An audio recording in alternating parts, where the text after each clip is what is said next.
Welcome back.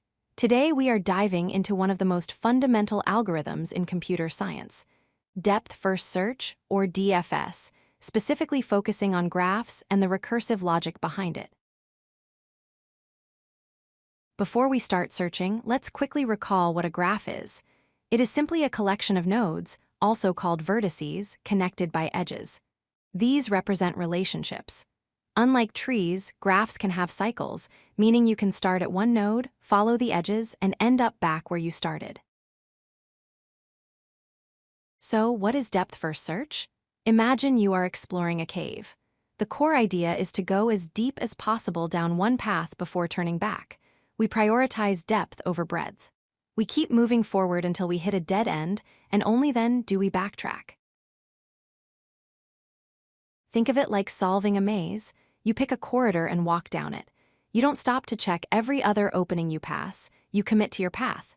When you hit a wall, you retrace your steps to the last intersection and try a different path. Crucially, you need to mark where you have been so you don't run in circles. We can implement this elegantly using recursion. Here is the blueprint. First, we have a base case to handle invalid nodes. Second, we process the current node, perhaps printing it, and crucially, mark it as visited. Third, we loop through every neighbor.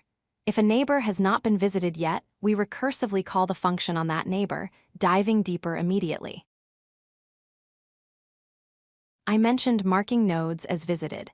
Why is this mandatory for graphs? Because of cycles. Without a record of where we have been, our algorithm could get trapped in an infinite loop, bouncing between nodes A, B, and C forever. A simple set data structure prevents this catastrophe.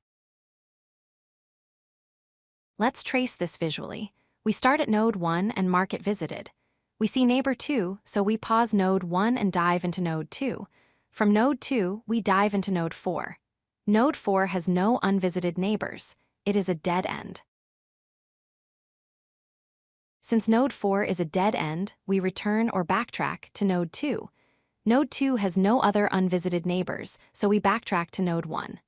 Back at node 1, we remember we still have another path to explore, node 3. So we push node 3 onto our stack and continue. Here is how that looks in Python. We define a function taking the graph, the current node, and our visited set. We check if the node is new. If so, we print it and add it to the set.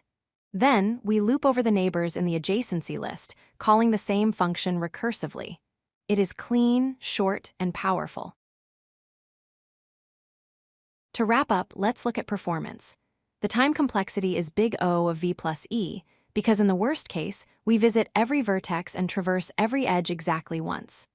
The space complexity is big O of v, determined by the maximum depth of our recursion stack. DFS is excellent for pathfinding puzzles, topological sorting, and detecting cycles in a network. If you like this video, hit that like button and don't forget to subscribe. Visit codelucky.com for more such useful content.